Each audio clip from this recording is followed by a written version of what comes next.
The Environmental Protection Agency is halfway through a 60-day comment period on placing the old Smurfit stone mill site on the national priorities list, setting the stage for cleanup under the Superfund.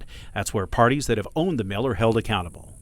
The Clark Fork Coalition believes the Superfund listing is the best way to ensure thorough cleanup of the site and to prevent contamination problems from cropping up in the future.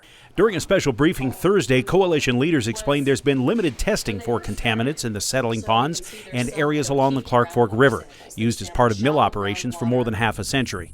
Initial EPA testing showed smaller traces of dioxins, in some cases down to the parts per trillion level. You know, these seem like really small concentrations, but the point is that there really isn't what you would call necessarily a safe concentration of these things.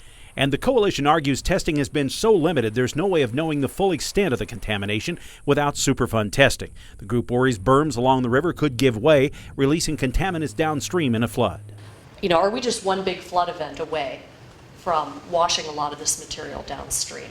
Current owners M2 Green are already marketing the site for redevelopment and have said they'd prefer a voluntary cleanup plan instead of Superfund listing.